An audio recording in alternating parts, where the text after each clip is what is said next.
ये वो मोमेंट है जिसके लिए हमें सबको तैयार रहना चाहिए. I think India is now officially, we are not at war with Pakistan, because I think जो एक प्रेस रिलीज आई है फ्रॉम रिपोर्टेडली, जो प्रेस रिलीज आई है मैं आपको स्क्रीन पे भी दिखा देता हूँ. उसमें ऑपरेशन सिंदूर इंडिया ने लॉन्च किया है. जय हिंद पहले तो.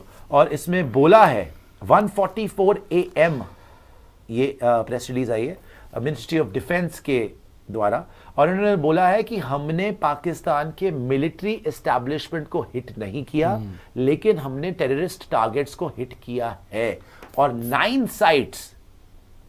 साइट्स के ऊपर इन्होंने हमला किया है और वहां पे हिट किया है. बेसिकली मैं पढ़ देता हूं पूरा.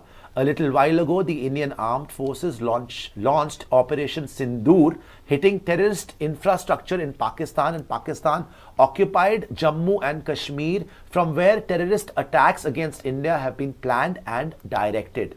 Altogether, 9 sites have been targeted.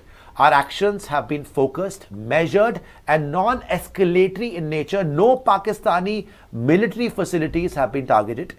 India has demonstrated considerable restraint in selection of targets and method of execution.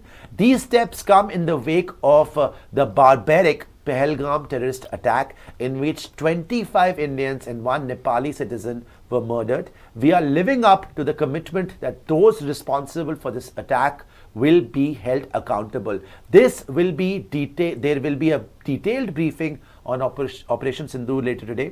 पहली बात तो ये भाई, even while I am reading this I am getting goosebumps, because ये बहुत बिल्डअप हुआ एंड बहुत हमें सुनाया गया, बड़ा बोला गया कि हिंदुस्तानी क्या करेंगे. हर हिंदुस्तानी के दिल में बड़ा गुस्सा था.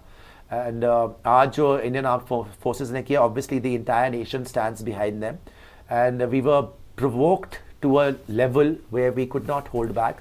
And still, I am very, very thankful to the Prime Minister and our defense forces, especially the Air Force, कि उन्होंने बड़ा, जैसे बोल रहे, रिस्ट्रेंट दिखाया है. चाहते तो पूरी मिलिट्री एस्टैब्लिशमेंट उड़ा सकते थे. अगर आप अंदर घुस गए और 9 साइड उड़ा दी है तो आप उड़ा सकते थे, लेकिन आपने रिस्ट्रेंट दिखाया, because still you are saying we don't want to go for all out war. But आज आपने एक चीज दिखा दी कि बहुत लोगों ने, बड़े एक्सपर्ट्स ने बोला जी कि चाइना है, बांग्लादेश है, टर्की कुछ भेज रहा है, इसका सपोर्ट है, उसका सपोर्ट है. अगर हिंदुस्तान को कोई भी अब छेड़ेगा तो हम घर में घुसेंगे भी और मारेंगे भी.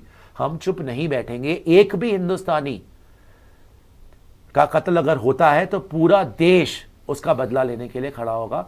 सो वी जस्ट होप कि ये मामला आउट ऑफ कंट्रोल ना हो. वी होप कि जो पाकिस्तानी हैंडलर्स हैं टेररिस्ट के, वो समझें कि इनफ इज इनफ, अदरवाइज ये उनके लिए ठीक नहीं होगा. एंड वी नो कि we took our time and पूरा प्लान करके किया गया है, एग्जीक्यूट करके किया गया है. एंड अभी इसकी डिटेल्स अवेटेड हैं, but we are very proud of. देखिए, कल बोला था कि मॉक ड्रिल्स होंगी और आज ही कर दिया रहा. सो आई थिंक बहुत सारे एक्सपर्ट्स बोल रहे थे इंडिया कुछ करेगा नहीं, वॉर नहीं होगी, एयर स्ट्राइक नहीं होगी, ये नहीं होगा, वो नहीं होगा. हो चुका है. और मैं पूरा भरोसा रखता हूँ कि इन्होंने जो भी करा होगा सोच समझ के करा होगा. और I think that the entire nation was waiting for this to happen. And again I will say we stand by the government and very very this thing hopeful कि हाँ भाई, एक एस्केलेशन उस लेवल पे नहीं होगा जहाँ पे ऑल आउट वॉर हो जाए दोनों देशों के बीच में. बिकॉज कोई भी नहीं चाहता लोग एक दूसरे जगह पे मरे, कोई भी नहीं चाहता. मगर चुप करके कोई भी नहीं बैठेगा अगर आप उनके देशवासियों को मारोगे तो. सो ठीक है भैया, ये it was expected and it happened. And now all I can say is जय हिंद and we stand by the government. बिल्कुल. बहुत ही ये हो चुका है.